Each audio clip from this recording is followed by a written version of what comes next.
সবাইকে আন্তরিক শুভেচ্ছা জানিয়ে আজকে ভিডিওটি শুরু করছি। আজকে ভিডিওতে আলোচনা করব, বুদ্ধ কি সত্যি গৌতম গোত্রের ছিলেন? ইতিহাসের নীরব উত্তর। আলোচনায় যাওয়ার আগে যারা আমার চ্যানেলে এখনও নতুন, তারা অনুগ্রহ করে চ্যানেলটি সাবস্ক্রাইব করুন এবং পাশের বেল বাটনটি ক্লিক করে অল নোটিফিকেশন অন করে রাখুন। চলুন আলোচনা করা যাক। যে সময়ের কথা বলা হয়েছে, সে সময়ের কোনো নির্দিষ্ট সাল নেই।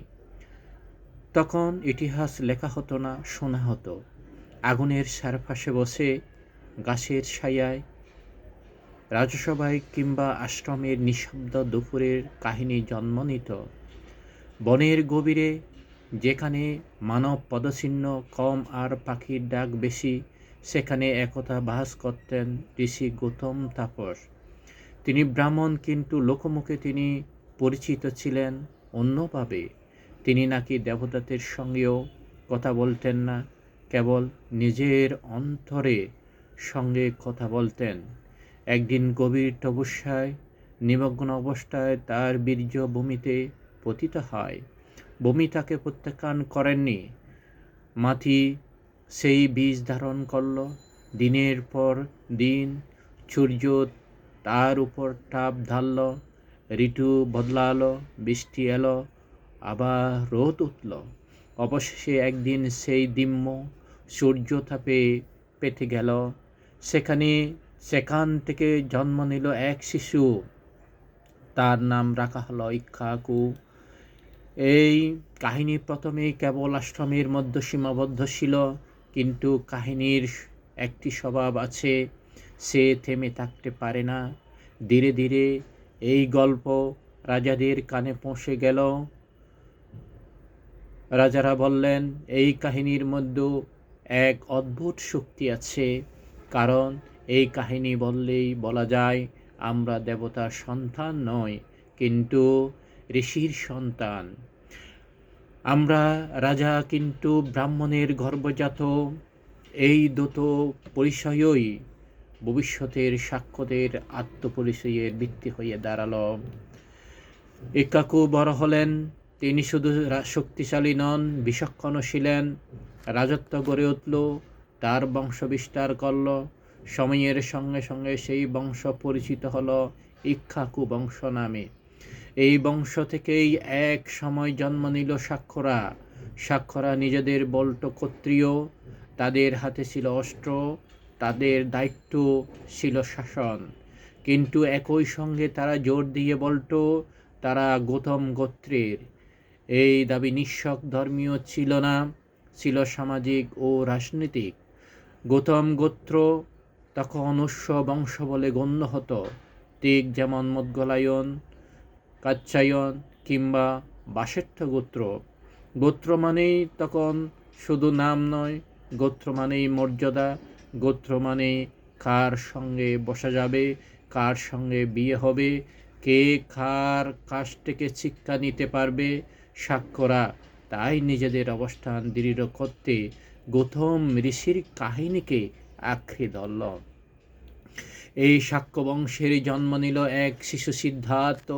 কপিলাবস্তু তখন সমৃদ্ধ। রাজা শুদ্ধোধন ছিলেন, দৃঢ় শাসক। প্রাসাদে কোনো কিছুর অভাব ছিল না।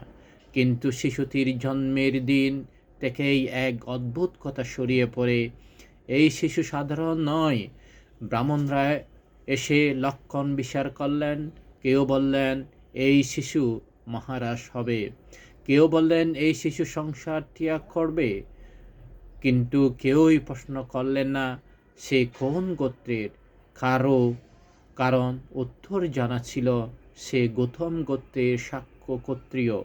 এই পরিচয়ে তার জীবন শুরু হলো। সিদ্ধার্থ বড় হতে লাগলেন, শিক্ষাগুরু এলেন, বেদপাত হলো, অস্ত্রচর্চা হলো, রাজনীতিপাত চলল।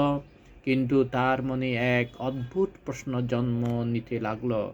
তিনি দেখলেন ব্রাহ্মণরা নিজেদের শ্রেষ্ঠত্ব বলে, ক্ষত্রিয়রা নিজেদের শাসক বলে, বৈশ্য আর শূদ্ররা নীরবে মাথা নত করে থাকে। একদিন তিনি এক বৃদ্ধকে দেখলেন, একদিন এক রোগীকে, একদিন এক মৃতদেহ। তিনি ভাবলেন, আমার গোত্র কি আমাকে এই থেকে বাঁচবে? কি আমাকে এই থেকে বাঁচাবে? গৌতম নাম কি আমাকে অমর করবে? কেউ উত্তর দিল না। এক রাতে সিদ্ধার্থ প্রাসাদ ত্যাগ করলেন। তিনি আর রাজপুত্র নন, তিনি কিন্তু সমাজ তাকে ছাড়ল না। মানুষ তাকে ডাকতে লাগলো সমান গৌতম। এই নামের মধ্যে তখনও গোত্রের ভার ছিল। তিনি চাইলেও সেই ভার নামাতে পারলেন না। তিনি ঘুরলেন এক আশ্রম থেকে আরেক আশ্রমে, ব্রাহ্মণ ঋষিদের সঙ্গে কথা বললেন, বৈদিক তত্ত্ব শুনলেন, কিন্তু কোথাও তিনি দুঃখের শেষ দেখতে পেলেন না। অবশেষে একদিন বোধিবৃক্ষের নিচে বসে তিনি স্থির করলেন, উঠবেন না যতক্ষণ না সত্য দেখবেন। সেই রাতে কোনো ঋষি এলেন না, কোনো দেবতা অবতীর্ণ হলো না। তিনি নিজেই দেখলেন দুঃখ আছে, দুঃখের কারণ আছে, দুঃখের নিরোধ আছে, আর নিরোধের পদ আছে। এই উপলব্ধির সঙ্গে সঙ্গে গোত্র, বংশ, নাম সবই যেন জ্বরে পড়ল। তিনি হলেন বুদ্ধ। বুদ্ধ হওয়ার পরও মানুষ তাকে ডাকত গৌতম। তিনি আপত্তি করতেন না। আবার কখনো কখনো নিজেই শিষ্যদের সম্বোধন করতেন, হে গৌতমগণ। এই সম্বোধন শুনে অনেক ব্রাহ্মণ বিস্মিত হলেন, কারণ শিষ্যদের মধ্যে অনেকেই গৌতম গোত্রের ছিল না। কেউ ছিলেন নাপিত, কেউ ছিলেন কৃষক, কেউ ছিলেন দাসপুত্র। এক ব্রাহ্মণ একদিন প্রশ্ন করল, আমি কেন এদের গৌতম বলেন? এরা তো সেই গোত্রের নয়। বুদ্ধ শান্তভাবে বললেন, যে অজ্ঞতা ত্যাগ করে সেই গৌতম। বুদ্ধের বাণী সংরক্ষিত হলো, সূত্র রচিত হলো, কিন্তু লক্ষণীয়, সংযুক্ত নিকায়ে কেবল একবারই উল্লেখ আছে যে বুদ্ধ গৌতম গোত্রের একবার। এই নীরবতায় অনেক কিছু বলে, কারণ বুদ্ধ নিজে এই পরিচয়কে গুরুত্ব দেননি। তিনি জানতেন এইসব পরিচয়ে মানুষকে আলাদা করে। পরবর্তীকালে তেরোগাতে দেখা যায় অনেক নিজের পরিচয় দিচ্ছেন গৌতম গোত্রের বলে। এটা জন্মের দাবি নয়, এটা ছিল আদর্শের দাবি। তারা বলতে চেয়েছিলেন, আমরা সেই পথের সন্তান যেই পথ গৌতম দেখিয়েছেন।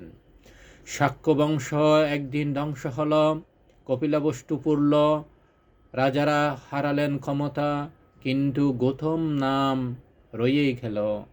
আর সেই নাম আজ আর কোনো ঋষি একার নয়, কোনো রাজবংশের একার নয়। এই নাম যেন মানুষের, যে নিজের পরিচয় ব্যঙ্গে সত্যকে খুঁজেছিল। আর তাই আজ সে যে দুঃখ বোঝে, যে অহংকার ত্যাগ করে, সেই অজান্তে হয়ে ওঠে গৌতমের উত্তরাধিকারী। তো আজ এই পর্যন্ত। পরিশেষে বলবো, নিত্য নতুন ভিডিও পেতে অনুগ্রহ করে চ্যানেলটি সাবস্ক্রাইব করুন এবং পাশের বেল বাটনটি ক্লিক করে অল নোটিফিকেশন অন করে রাখুন। সবাই ভালো থাকুন, সুস্থ থাকুন, এই কামনা করে আজকের মতো আলোচনা এখানে শেষ করলাম।